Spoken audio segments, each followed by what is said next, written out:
Okay, guys, so this is Taylor Sleaford, and I worked with Taylor during the summer over a business program that I did, and I found him super helpful. He talks about language and how powerful language is, and the words that we use with ourselves, and talks about positive thinking, creating habits, scheduling, and I found it super helpful for myself. And I also had him on in the last round of this mobility course, and yeah, everyone thought it was awesome. So I'm really glad to invite Taylor back onto this program. And I can see you guys are already sitting down stretching while we're watching this, so that's awesome. And yeah, take it away, Taylor. Awesome. Thanks, David. Cool, guys. So I'm super excited to talk with you today. I'll start off, give you a little background about myself and kind of expectations for the call. So one, I would love for this to be interactive. I have a number of topics kind of to go through today that I think will help you. However, kind of depending where you guys are showing up, what you're struggling with, what's going well, I can better help you guys. So we'll kind of go around the room. Ryan, I see if you're able, if you could put your camera on. If not, if you're not able to, totally cool. But I'm going to go around the room a little bit throughout the call. Like to interact with you guys, ask some questions just to get a little bit, get to know you guys a little bit. And anything's fair game. So if anything comes up, if you have any questions, you can raise your hand or throw it in the chat. That way I can support you guys because this is all for you. But a little bit about myself. I'm a mindset, life, and leadership coach. My background is in college strength and conditioning. Coached fitness for 10 years, still coach fitness a little bit. So very familiar with what David does, fitness goals, health goals, that sort of thing. I'm here in Denver, Colorado. I grew up in Florida. And basically what I want to help you guys with is more the mental side of things, right? So a lot of things I help my clients with are mindset, productivity, time management, scheduling, things along those lines. And so as David mentioned, I coached him through another course that he went through.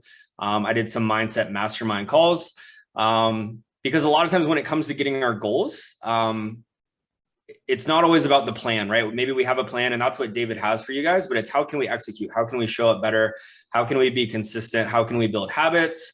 Or how do we have the mindset to approach that, right? When we do face obstacles, because we will face obstacles. So that's really my goal for today. Again, if there's anything else coming up, feel free to let me know. So first, I would love to just kind of go around the room. Tell me your name, and then I'd love to know what your main goal is regarding this course. Why are you here? What are you looking to get out of working with David and that sort of thing? So I will just go, Tanner, you're up next on my screen. If you're able to unmute yourself and share a little bit with me. Can you guys hear me okay? Good. Glorious, yeah. So I'm Tanner. Basically, the main reason why I signed up for David's program is I've been going through a lot of issues with shoulder, specifically left shoulder, over the last year or so. Just kind of like off and on.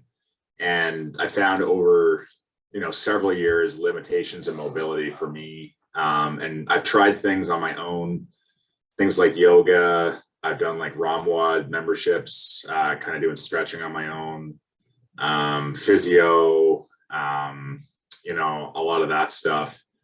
And I kind of haven't really found anything that's helped me long term yet. So, I've been looking for something like this for a long time. Yeah. So I'm just looking to try to kind of make a better me for the long term in terms of, injury management and that sort of thing. So, I guess, my biggest goal is just to be able to kind of go to the gym and work out and not have to worry about, these little pains that come up and just kind of focus on the workout at hand versus, the pain that might be going on that day kind of thing. So hoping to kind of get there at some point.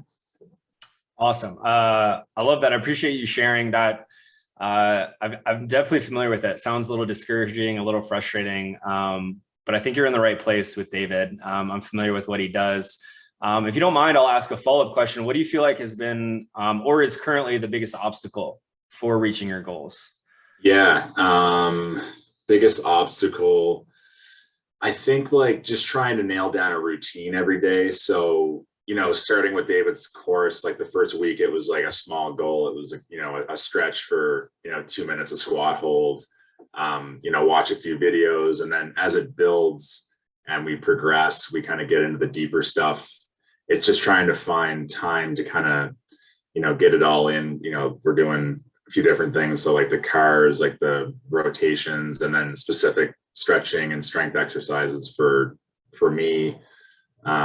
So like I've been able to kind of fit some in every day, but it hasn't been like the full meal deal yet. Yeah. Yeah, so I guess just the biggest thing is just trying to have a routine every day where it's like I get everything done that I want to, whereas like now it's kind of bits and pieces, which I guess is a step in the right direction. But yeah, it's ultimately just trying to find, a groove that I can kind of follow through on every day and it's consistent. Cool. Awesome. Yeah. I think that's relatable for everyone. So, awesome. We got some stuff we're going to dive in today that hopefully should help when we get off this call. So thanks for sharing. Thank you. Denise, if you wouldn't mind sharing. Hi, my name is Denise, and basically the main thing for me to join was to incorporate mobility in my daily life. I don't do it as often, and taking this course with David is been helping me a lot actually. I'm trying to get it done first thing in the morning, and I never had gotten hurt touching wood, doing exercises, and I don't want to. Now that I'm getting older, I'm just trying to keep my joints healthy, incorporating mobility into my life, and also learning new things like handstands, push-ups, and stuff like that David is teaching me and helping me with. Awesome. I love that. Yeah. Well, I'll knock on some wood for you. We'll hope that we keep that luck streak going. Let me ask you the same thing. What do you feel like is the biggest obstacle for you right now? I don't believe I have any obstacles actually, because I'm very consistent. I'm very disciplined. I go to my gym every day. Like I don't miss a class. I'm very, you can ask David, I'm very, very disciplined, and consistency for me is a key for everything. And I really I keep to it. Like every day is a commitment for me, and I don't miss it for anything. So I don't know, obstacles. Maybe sometimes I'm afraid to try new things because of the fear to get hurt, but I still try it. Yeah. Awesome. I love that. That's super helpful. I appreciate it. Thanks for sharing. Yeah. And then I'll just check in. Ryan, I don't know if you're available to chat. If you are, you can unmute yourself. If not, totally fine. We can move on. I'll just wait a minute, see if you pop in. Hey, how's it going, Taylor? How's it going? Oh, it's great. How are you? I'm pretty good, thanks. Pretty Awesome. good. Yeah, my main thing, kind of similar to others, I suppose. It's just, well, for me, it's routine. So that's the key thing, but it's I don't know, it's around timing and everything like that. So I don't have a very good answer for that, to be honest with you, other than I'm doing this to get some sort of structure, scaffolding around a routine so that when the time comes, I can actually start doing that routine. That's pretty much what I'm doing it for. Awesome. Perfect. Any specific goal with the mobility or doing David's course? I mean, that's it really, to build a routine. Okay, cool. Something that's pretty easy and straightforward. Hopefully that I can squeeze it in the mornings or find time to fit it in. Yeah. I mean, ultimately, it's not just with the course, it's the larger goal is to be able to go running and not, have excruciating back pain. Okay, perfect. Yeah, I love that tangible goal. Awesome. Thanks for sharing, Ryan. I appreciate it. All right, guys, cool. I appreciate you sharing. This is super helpful. So I'm going to go, I kind of had a plan of where I wanted to go, and we're going to go off script a little bit. Something that we didn't talk about a lot the last time in David's last course, but just kind of hearing you guys talk, I want to talk about mindset a little bit. And then we're definitely going to dive into habits, routine, productivity. Seems like a theme there. But again, this is going to be interactive. Okay. So I want to talk about mindset. I'm going to ask you guys a question. What do you think of when I say the word abracadabra? What's the first thing that comes to mind? Anybody can answer. You could throw in the chat. You could shout it out. Magic. Magic. I love that, right? Yeah, magic. Well, what you may not know is abracadabra is actually Aramaic for with my words I create or with my words I influence. And that's the thing, words are magic. And so when it comes to mindset, a lot of people think that our thoughts have the biggest impact on having a positive mindset or a good mindset. However, it's actually the words that we use that have the biggest impact, right? So it's interesting hearing you guys talk. It sounds like a lot of injury, which can be scary, can kind of affect the way that we show up. We can have fears. We're not certain about things. And so the reason I bring up language is we want to have the right mindset, right? We want to be open and we want to focus on what we can control, right? And that's going to tie into routine as well, right? If we get caught up in what I can't do or, what I'm not able to do, it's going to get us in this self-fulfilling prophecy, right? And I'll give you an example, okay? So I don't want you guys to think about the pink elephant in the corner. What are you guys thinking about?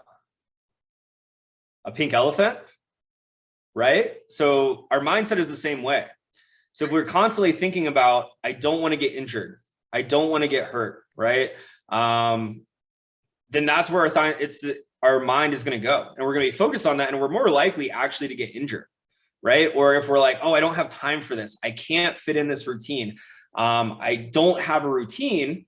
All of a sudden, that's what we're focusing on. And that's what we're going to manifest, right? Instead, so this is what I would call a negation versus an affirmation, right? So a negation is what we don't want to happen.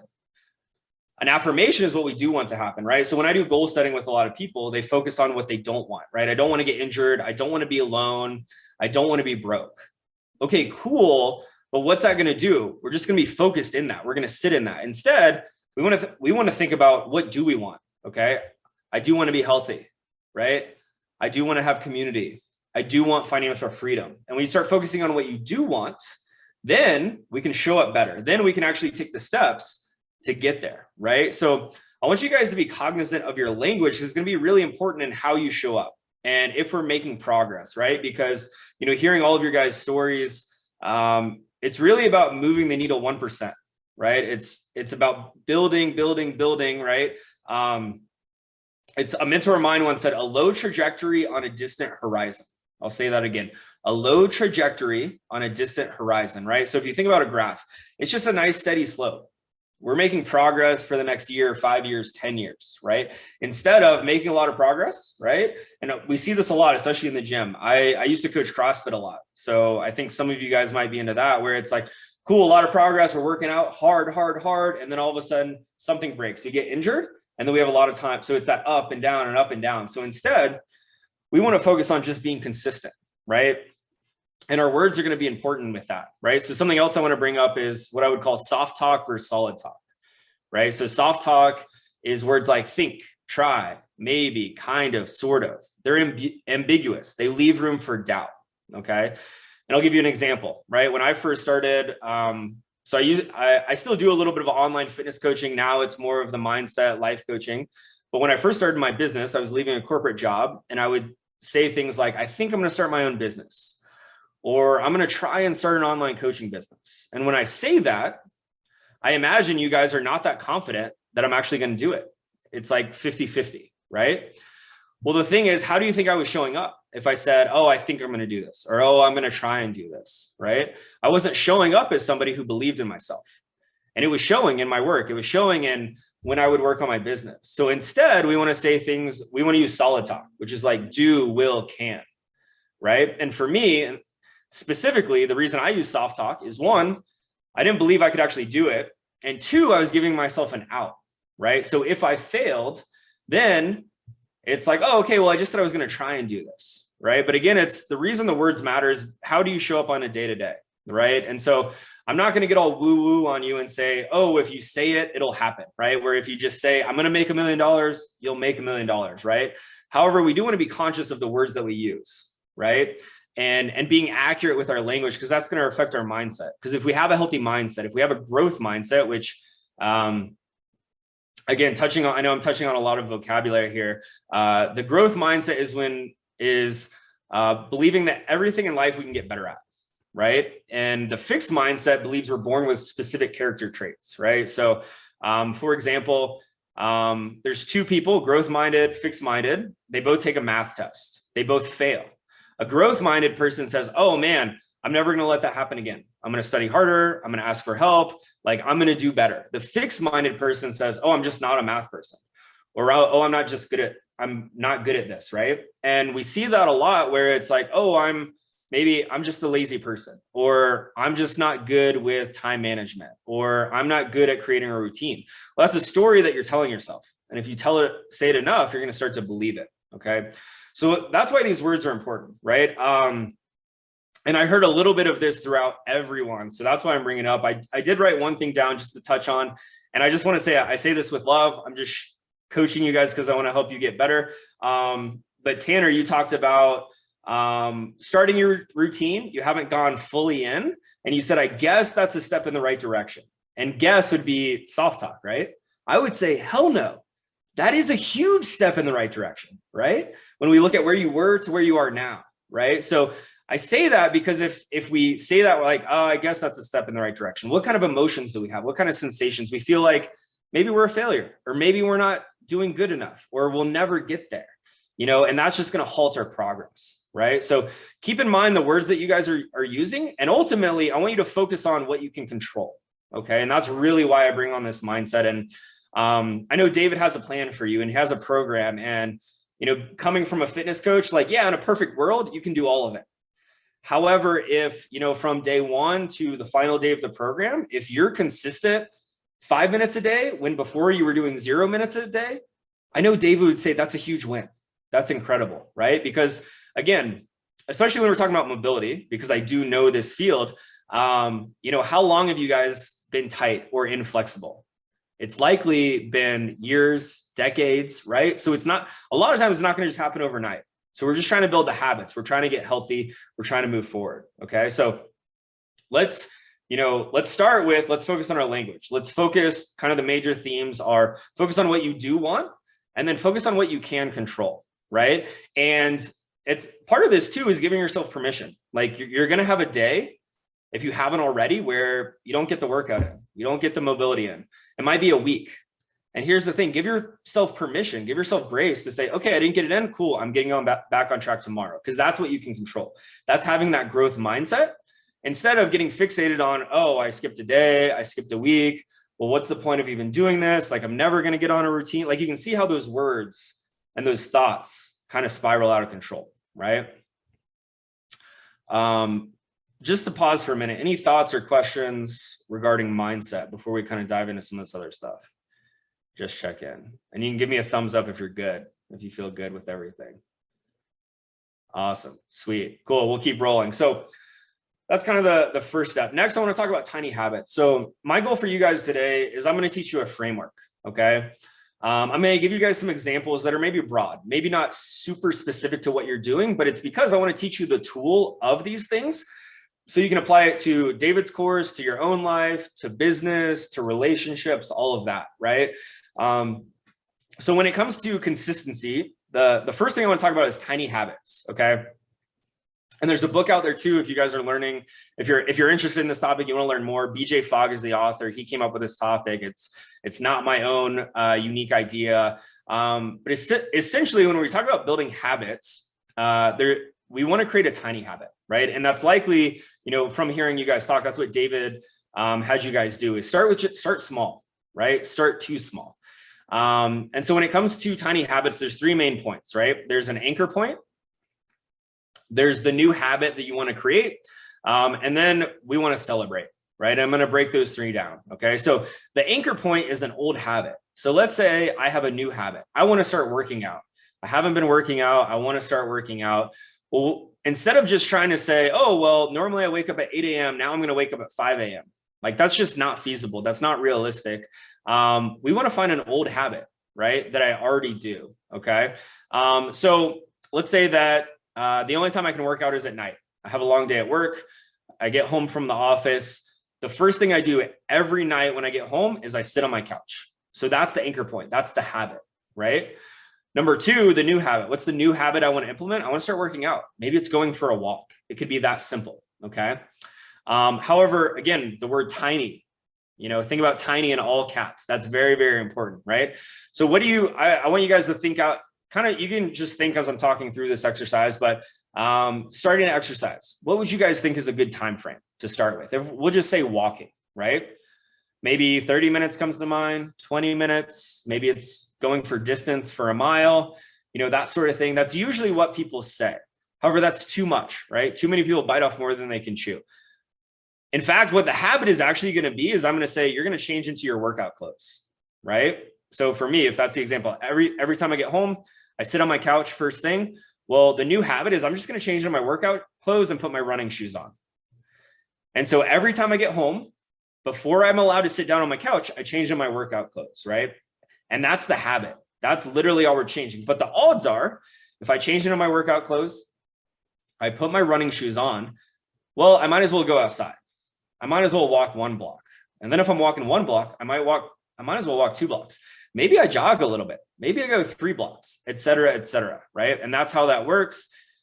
And then point number 3 is celebrate, right? We celebrate these tiny wins because 1, it feels good, right? It's going to help. And a celebration could be a 1-minute dance party. It could be, fist bumping yourself in the mirror. It could be texting your friends like, hey, I got my workout in, right? It's a number of things, but it just helps reinforce that. And on a subconscious level, if we're talking about mindset, it's actually subconsciously programming you to do that behavior again, right? So if we're talking about stretching, right? When you celebrate yourself, when, I believe David has a wins channel for you guys. Every time you hit your mobility, throw it in that wins chat. 1, because you're going to help everybody else in the group. That's going to motivate them. They're like, oh man, Tanner's getting that. I'm going to go do it. Right. And then 2, you're going to feel good. People are going to congratulate you. And then your subconscious mind is like, hey, we did something good. We should do that again. Right. And you don't even realize that's happening. And here's the other thing, right? When it comes to the habit, because ultimately it's not so much about the activity. It's not so much about the stretching as doing it consistently. Right. So when we come to the example that I gave, like, right, when it's walking, it's not so much about the exercise. It's changing. It's every time you get home, you change clothes. You don't even think about sitting on the couch. And you're going to have those days where it's like, man, I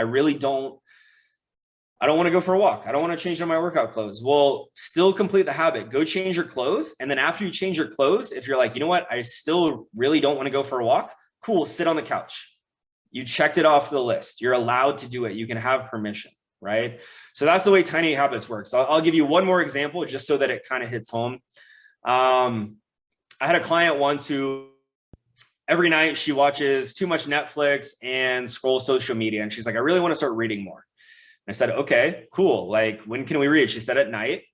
And so the anchor point is Netflix or social media, right? At night, it's something she already does. It's consistent.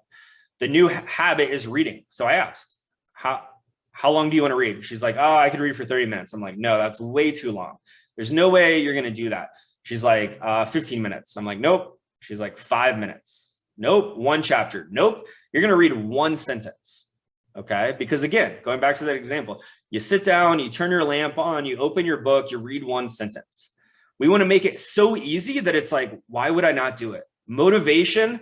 We don't even have to have motivation. It's so low that it's like at any point, at any time of the day, if you're sick, if you're hungry, if you're, going through stuff, you can read 1 sentence. And again, the odds are you'll probably read 2 sentences. You might read a paragraph, you might read a page, you might read a chapter. But the goal is you want to become the type of person who reads every night for a week, for 2 weeks, for a month, for 3 months. And then all of a sudden, that's just who you are. That's just what you do is, okay, I get home or it's nighttime. My family's watching Netflix. I sit down, I read. And then again, if you have those days where you're like, man, I really don't feel like reading. Cool. Read the 1 sentence, then close your book, feel good. You don't have to guilt trip yourself. Right. And that's the whole idea with tiny habits. So I would say for a lot of you guys, stretching, mobility, following David's programming, that's the big thing. And while, if you want to reap the benefits, do all the stretches, if it's a 10-minute routine, do the 10 minutes. But if you're like, man, I don't want to do it, or Let's say that you wake up in the morning and you're like, oh, I slept in, I overslept my alarm, blah, blah, blah. It's like, well, stretching for 30 seconds is better than nothing. Hitting, one round of cars is better than nothing, right? Because ultimately it's like, cool, today wasn't a great day, but I can get back on track tomorrow. And instead we want to be the type of person that's consistent, right? So I'm curious, Tanner, Ryan, Denise, anything come to mind with a tiny habit that you could create in terms of, I'd love to hear like if there's an example or maybe help you guys work through one if you're struggling.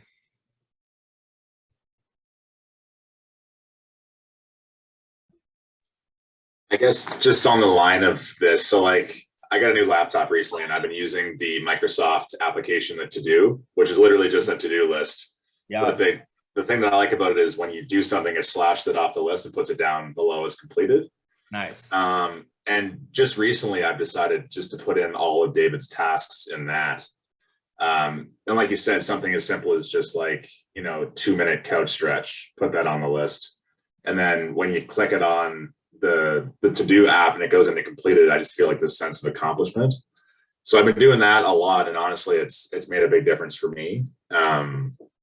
Just kind of seeing that list down below, all the ones that have been, the strike through mark. And yeah, that's just something that I've found helpful for myself. I love that. I wish you guys could see my desk. I have sticky notes everywhere, but there's nothing more fulfilling than crossing off something on a to-do list. And that's an example of a win, a celebration, right? Like you kind of feel, you get a little dopamine. You're like, oh, cool, I did that. So I love that. Keep doing that. Let me ask you this. Do you have like a consistent time that you typically do, his homework or the couch stretch or whatever? For myself, I think it's like right after work, if I'm not going straight to the gym, if I have a block of time, because I think it's just what you said, when you come home from work, you're tired, you sit on the couch and then things kind of snowball from there. So yeah. I've been going lately to the laptop, opening up the to-do list and then just trying to get that done right away. So that's kind of been the new addition in my routine. Nice. I love that. Yeah, I would think about, and we'll dive a little bit more into this later, but when it comes to scheduling, but yeah, think about when can I do this, right? Do you watch TV at night or, if you brush your teeth every day, if that's 2 minutes, cool. I can, stretch, get it every time I brush my teeth, I'm couch stretching, like whatever it is. But that's really, I think for you, the anchor point could be huge, where it's like, all right, if I have that one thing, or like you said, what is the first thing you do when you get home? Or if it's like, oh man, before I can make dinner, I got to get one stretch in, and I'll do that too with tiny habits. I'll kind of play a game with myself where it's like, a habit, the way I use this, actually during COVID, like in 2020 was, I wanted to start reading more and I love coffee. I drink coffee every morning. And I was like, cool, you're not allowed to be drinking coffee unless you're reading. And I didn't put a time, I didn't say it had to be 30 minutes or a chapter or whatever, but that was just kind of like, this game I played with myself where it's like, okay, well, if you want to do that. So I think, for you, that could work really well also. Awesome. Denise. I just wanted to hop in quickly. Yeah, go David. Just ask if you're comfortable doing it, Tanner. I think it'd be great if you screenshotted that list and shared it in the Wins channel. Yeah, absolutely. Yeah. That'd fire people up. Yeah. Sounds good. Awesome. Yeah, I love that. Denise, did you have any examples? Anything come to mind? I always actually wanted to get into the habit of reading, and I never been able to, just because it gets like a wall every time I try to do it. It's like, oh, this is too much reading. I don't want to do it. But maybe I'm going to take on the suggestion that you just mentioned, to just going by one sentence and trying it out like that to see if I can get into. Yeah. It would be perfect for me to do it at night after work, actually after 5:30. Yeah, that's perfect. That's always the example I love, because it's like, if you're reading a book, it can be so hard, where chapters sometimes are so long, or 30. And that's kind of the goal I'm getting at with you guys, right? It's like, when we have a flexible schedule or we have a lot of time, it's like, oh yeah, I could sit down and read for 30 minutes. But a lot of times, if we're busy, if life is hectic, we're like, it's just, we stop before even starting, because we're like, well, I can't do 30 minutes right now. I don't have time for that. So we don't do anything. But again, the goal is like 1 minute is better than nothing. And again, we're talking about specifics into, the world of fitness, but like Denise said, I want to teach you guys this framework because you might find something at work or with friends or, another hobby where this can benefit your life. But I see, this goes back to mindset a little bit. I see so many people with the all or nothing approach. And the best example I love to give is nutrition, but it applies to every aspect of life where, I see people, beginning of the year, they're gung ho. They're like, all right, I'm not eating any carbs. Carbs are the enemy. I'm going to go on a diet. I'm going to lose weight. And they do that for a week. No carbs, super strict. And then they're hangry and they have a long day at the office and they get home late and they don't have any food at home. So they go through a drive-through or they pick up pizza and then they eat a whole pizza and then they feel guilty and they're like, well, I just ate this whole pizza. I might as well, this whole week is shot. I might as well just eat like shit the rest of the week. And then all of a sudden a month goes by and they gained back more weight than anything. And then all of a sudden they're like, okay, I'm going to start this again. No carbs, right? They're so strict. And then all of a sudden 5 years goes by and they haven't hit their goals. And instead, if they would have just said, you know what, this month, I'm going to try and drink more water every day. That's my tiny habit. I'm going to drink 1 extra glass of water. And then next week, you know what? I'm going to try and eat, I normally don't eat vegetables. I'm going to eat a vegetable once a day, and again, in the present, it doesn't seem like enough, but if we can be consistent, if we could do that for 6 months, if we could do that for a year, all of a sudden, not only will we reach our goals, but it'll feel effortless. It's like nothing changed. You just shifted into the type of person who just does these things and it's a lifestyle. Okay. So, ultimately use these tiny habits. It's a hack. And I would say, my biggest rule of thumb is whatever you're looking to apply the tiny habit to, wherever you want to start, cut it in half, right? Because it's likely all of us are going to try and start with too much. If it's like, oh, I'm going to work out 30 minutes a day. Okay, cool. Let's do 15. Or, oh, I'm going to read, 5 pages. Cool. Let's read 1 page. Like whatever it is, make it too easy. And then if you do it consistently for 2 weeks, cool. We can add a little bit, that sort of thing. Awesome. Okay. So we will move on. Jason, welcome. Glad you're able to join us. If you don't mind, I'll hop in here. So at the beginning of the call, I opened up with just kind of introducing yourself, and I would love to know your main goal for this course and any obstacles you feel like that have been holding you back or you've been struggling with. So my main goal for the course is that I've been picking up a lot of injuries recently that just don't go away. And so I want to make my body more pliable and robust so that I don't have to struggle with trying to recover from injuries rather than actually doing exercise, which is what I'd much rather be doing. Yeah. And what was the second question? Sorry? What's the biggest obstacle to getting where you want to go or being consistent? I think limiting beliefs or mindset sometimes. Can you tell me a little bit more about that? What kind of thoughts do you have? So let's see. I guess some of the thoughts might be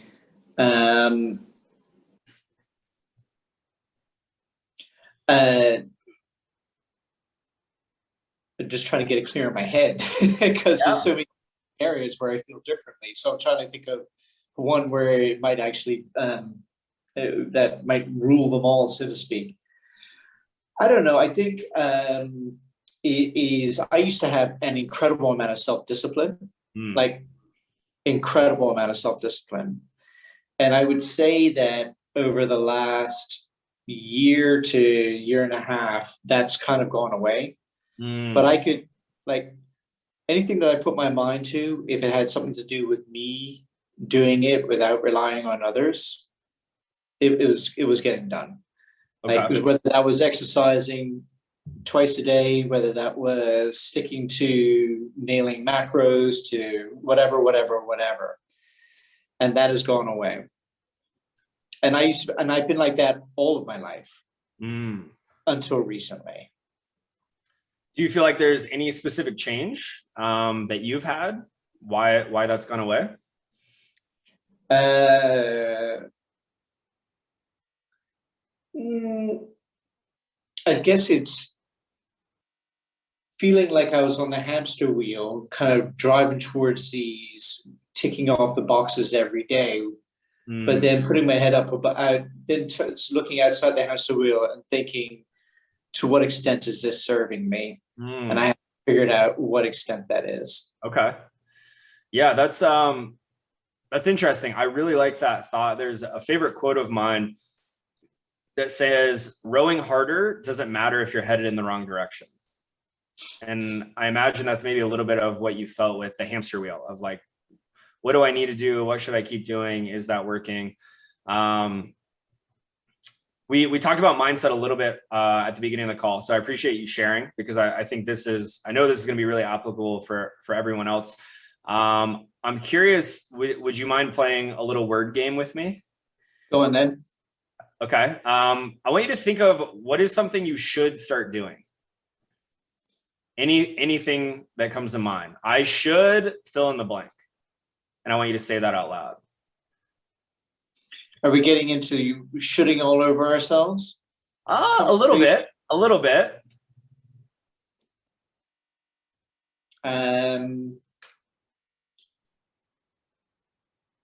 There's should and there's want. So I want to be exercising. Okay. And I should be getting over these injuries faster. But that's not what you mean. Okay. So should. Let's run with that one. I should be getting in my head, but I don't care to share, to be honest. Yeah, no, that's totally fine. Definitely wanted to be something you feel comfortable sharing. Let's run with that one. I should be getting over these injuries. Say that out loud for me one more time. I should be getting over these injuries. Okay. I want you to replace the word should with the word could and say that again. I could get over these injuries. Does that feel any different? So one is, the latter is more hopeful. Okay, cool. The other one feels like an obligation or a weight. Yes, I love that. Okay, we're going to try it again. Let's change the word could with can. Again, you're nudging over more towards the affirmative. Awesome. Okay, last one. Well, maybe one more. We'll see. Replace the word can with will and say the whole thing for me if you don't mind. I will be getting over my injuries. Okay. Now I will be getting over my injuries because, and I want you to fill in the blank. I will be getting over my injuries because I'm part in doing this course. I love it. What changed from should all the way to will because? How did that feel for you? If it felt different at all? I'll be honest with you. I kind of knew where you're going with this, so nothing really inherently inside of me changed. Okay. But I know, you know, you move us from your state of mindset of, for lack of a better expression, helplessness or hopelessness to a statement of intent. Yeah, for sure. I love that. And I appreciate the honesty. So that's something we talked about a little bit at the beginning, is the power of words and our thoughts, right? And so you mentioned limiting beliefs, and I appreciate you playing along with me, coming in kind of later into the call, but I imagine this was really helpful for everyone because that was a common thread right at the beginning, where this is just another fun example of how many times are we like, oh, I should do more stretching, right? Oh, I should go to the gym, right? I should, whatever. And like you said, it feels like an obligation, right? And that's where those thoughts can creep in. And so what I said at the beginning of the call is, when it comes to the limiting beliefs, really focusing more on one, what we can control, and two, what we want, right? So instead of focusing on what I would call a negation of like, man, I don't want to keep being injured, or, oh, I can't do X, Y, and Z. Okay, what do you want? Oh, I want to be healthy. Cool, let's focus on that. What do I need to do to be healthy? Like you said, sign up for this course, right? So I love that. Is there any other thoughts or anything else, that comes up? I appreciate you playing along with me. No, not really. I mean, your point is when by stating uh, by putting a not in front of what you don't want, still has you focusing on what you don't want, Yeah. right? And your vision should always be what you do want rather than what you don't want. Yeah, absolutely. Absolutely. At the beginning call, I told everyone, I don't want you to think about the pink elephant in the room. Yeah. And sure enough, everyone's thinking about the pink elephant, right? Yep. So awesome. Thanks so much for sharing. Okay, let's dive into, still got some time, scheduling productivity, right? I know this is a big thing. So we talked about tiny habits. I really recommend, picking, those are small ways that we can start implementing the things that we want. How do we create a routine? How do we create a consistent routine? Well, the first step is starting small, right?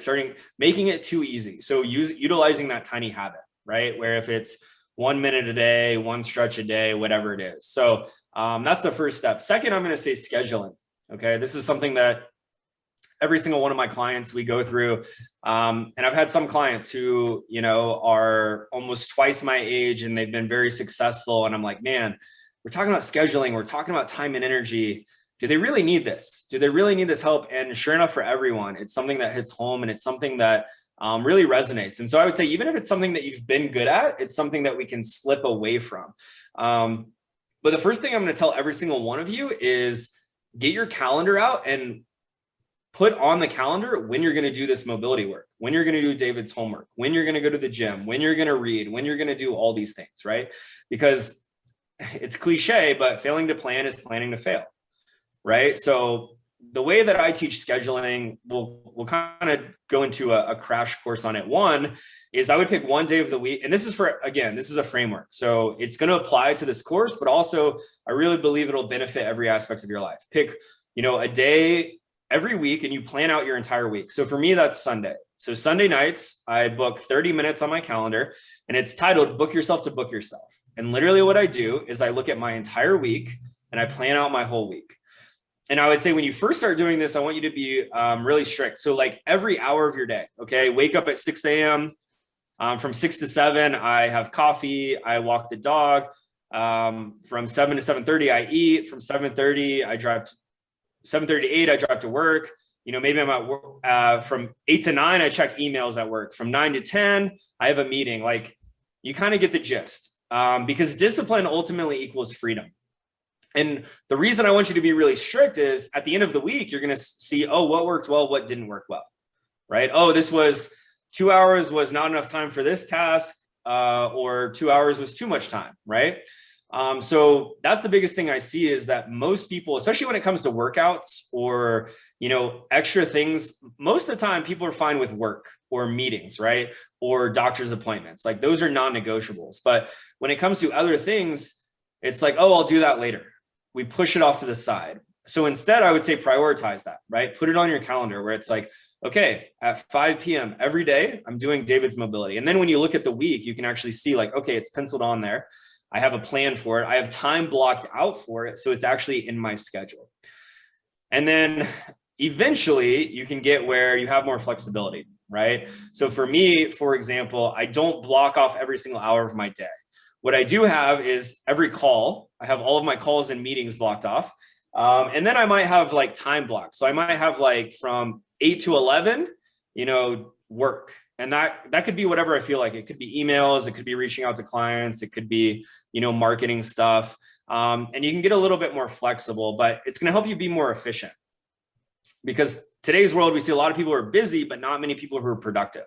So when it comes to productivity in a routine, one thing, so first step is scheduling. Second is time blocking and batching, right? So we want to block and batch like items.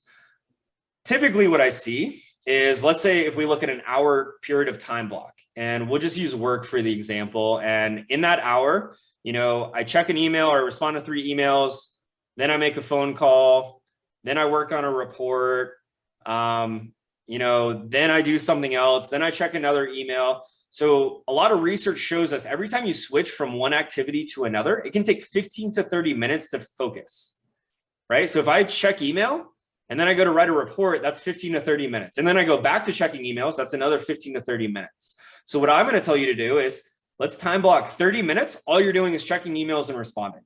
And then you're not going to, email is a great example. You're not going to check email again until maybe 3 or 4 hours later. Instead, what I see is we check email all day long.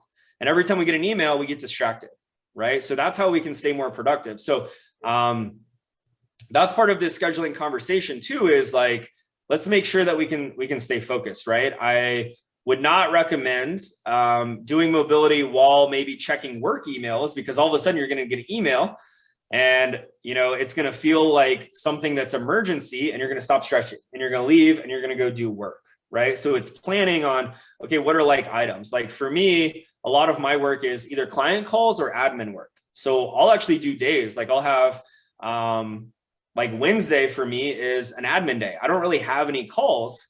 And that way it still might be a 3 or 4 hour block of time, but that's a certain type of energy. And then another day I might only have calls, and that's a different type of energy where I can just be in the thought process of like working with clients. Okay. So again, this is a framework. I know I'm talking about business a little bit, but you can apply that to, going to the gym, other things like that. Then when it comes to productivity, also it's your environment. Okay. So where are you doing this again, we see this a lot from research, right? If you think about a typical college student in their dorm room, they eat, where they sleep, where they study, where they hang out with friends, where whatever, all in the same room. Okay. In a perfect world, right? The bedroom is, that's where we sleep. The living room, that's where we entertain. Maybe we have an office or we go to an office. The kitchen is where we eat. So when you kind of blur these lines, it can be hard. Our mind can get distracted, right? So when it comes to mobility, I would say try to pick so not only is it, we're going to schedule it, we're going to do it at the same time, we're also going to pick a certain room, right? So, like Tanner, you gave your example of like getting on the computer. Well, I would say, let's try to do that in the same room or the corner of the same room every single time, because you're conditioning your body to be like, oh, when I'm here, that's like mobility, right? That's why like a lot of people, a big battle is just going to the gym.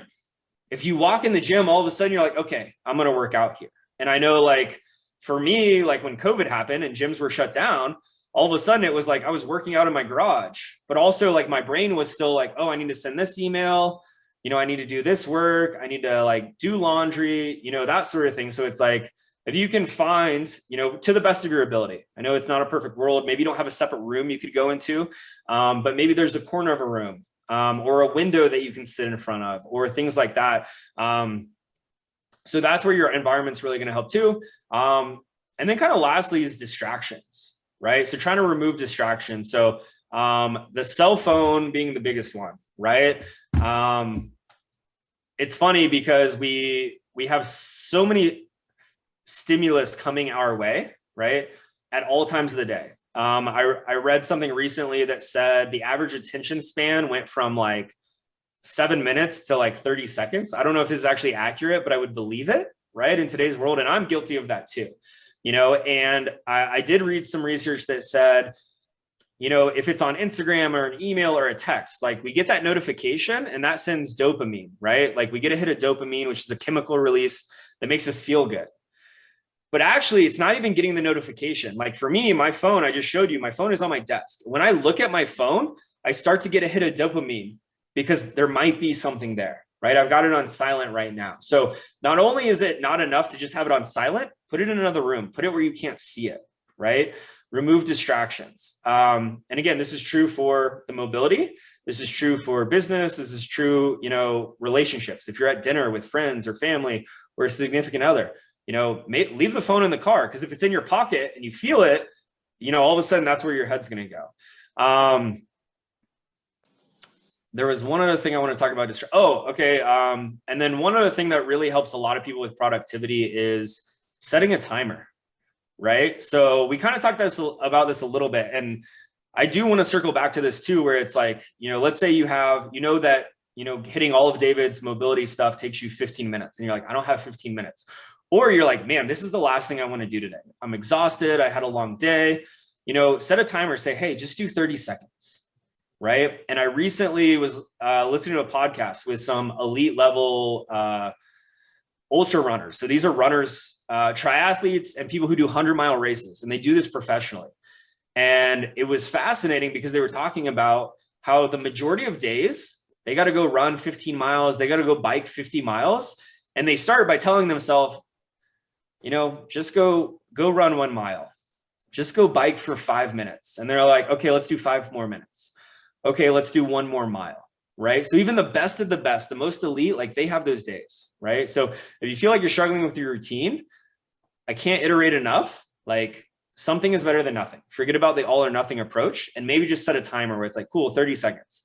And you'd be surprised. There might be days where you're like, you know what? Okay, now that I'm here, I'll get into it. Okay. So I'll kind of pause there. I want to leave a little bit of time. Any questions? And this could be around mindset, tiny habits, scheduling, productivity, or anything that I didn't talk about. If there's any way that I can help support you, that's kind of how I want to end out tonight's call. So I'll just kind of pause, leave the room open. You can raise your hand or unmute yourself.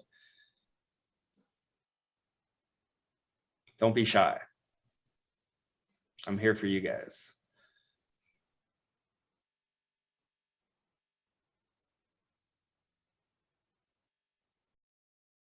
You guys all feel good? Do we feel more confident than we did when we started this call? Yes. Awesome. Well, cool. Definitely. David, Brad. I was say definitely. I always feel confident when I speak to you. I enjoyed the last time you spoke. I didn't get the whole this Brad, time. It is great to see you again. I know. I spoke too much last time, so I was being quiet for once. Plus, I got in late. So No worries. I use your habits regularly. So no. So thank you. Good. I'm glad to hear it.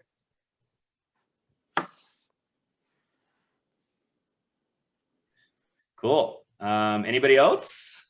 I got one for you, Taylor. So Yes. when you do your time blocking and your calendar and stuff like that, is it all done on your phone, or do you have a recommendation or what? Yeah, great question. I use Google Calendars. I recommend that just because in today's world, like I have my phone everywhere.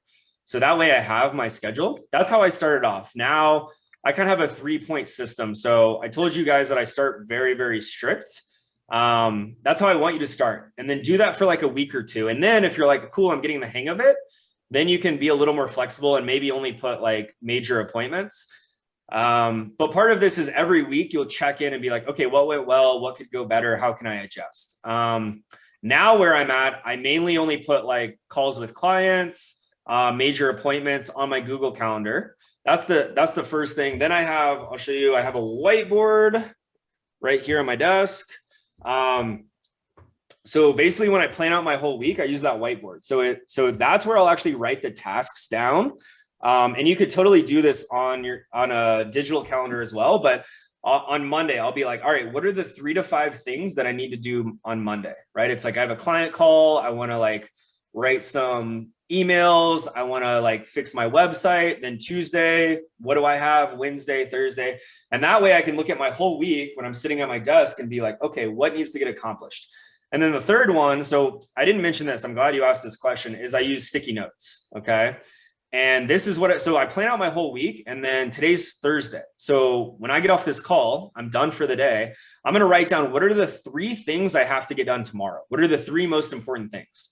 And that helps me stay productive, because also this goes back to failing to plan is planning to fail, where I see this a lot. And this happens for me too. If I wake up in the morning, and again, I work from home, and I get to my desk and I have no idea, what am I doing today? What do I need to get done? I'll waste an hour figuring out what I should work on. Whereas if I plan it out and it's like, oh, I need to get these 3 things done. Cool. Perfect. I'll get started. And you guys will see that too. If, even with working out, or if, you could work on switching up your morning routine, to maybe have some of the stretches. And it's like, that's how you start your day. So, finalizing, just to summarize, answering your questions, I use a Google Calendar for most things. That way I can check on my phone. Do I have appointments? Do I not?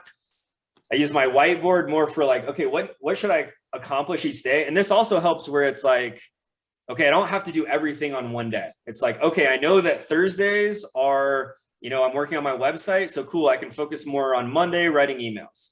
And then the sticky note is like, okay, what needs to happen today? And I try not to do more than 3 things. Obviously, sometimes I will do more than 3. But I'll see some people write a to-do list of 10 to 15 things. And then they always, it gets back to that mindset where they're like, man, I feel anxious because I'm never finishing my to-do list. Yeah. It's important to do it the evening before. I find that if I try to plan out my day in the morning time, already I'm distracted by the emails that have come in. Yep, absolutely. And so therefore, it all runs away. Or even social media. Like if I get up in the morning, so like I'm fully aware of where my downfalls are and what I need to do to do it. So wake up in the morning, grab a coffee for Kate and myself, get into bed, and then we just start talking.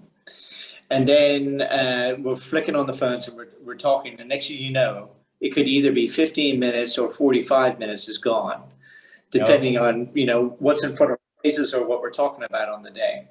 And then the next thing is like, oh shit. So like I was supposed to be downstairs working, doing my mobility or whatever it is, right? Whatever my sort of morning routine is. And then you're kind of rushing around trying to, so that's put off. Now you got to find some other point in the day to do it. And then you're kind of like, okay, well, I'm up against the gun here. And you get ready. So you kind of it throws you out for the rest of the day because then you're trying to get ready to head to work if you're going to the office or whatever. But you're out of your rhythm already, and it just sets you down the wrong path. And it's amazing the snowball effect of that. Yeah. So yeah, I agree that trying to plan first thing in the morning is really tough because you're already distracted by the first thing in the morning stuff. Yeah, I love that you brought that up. Something we didn't dive into, and I don't think we'll have time, is morning routine. I'm a huge fan of morning routine. And actually what I'll do for you guys, I just wrote an ebook that I'm about to launch on morning routine, but I'll send that to David and I'll give it to all of you guys for free as just an extra resource that I think will really help.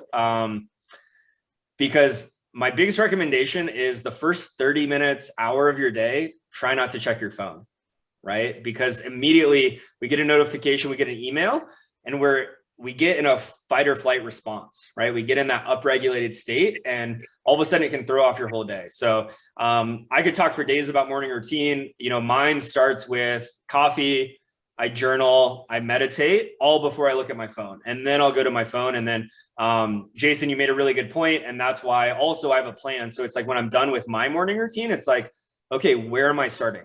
And that way I won't let, a text from friends or an email derail me. It's like, okay, I'll get focused on this. And then also I have in my schedule, like, okay, when am I going to check email? So I don't have to stress about it. So yeah, that's just kind of an extra tip for you guys. Highly recommend. If you check your phone first thing in the morning, try, give yourself 30 minutes to just meet yourself and start the day, do some stretching, walking, journal, meditate, and it'll start your day on the right foot. Awesome. Any last questions? We're good. All right. I'll hand it over to you, David. Yeah, well, just quickly with Jason, I was thinking, so we talked about creating habits earlier, and you have the anchor point, which is the habit you already have. Mm-hmm. So you currently have that habit where you make the coffee and then get back into bed, and that's when you end up getting distracted. Is that correct? Well, it's dual purpose, right? Mm-hmm. So the main purpose is to sort of like what's on for today, right? Mm-hmm. And with kids or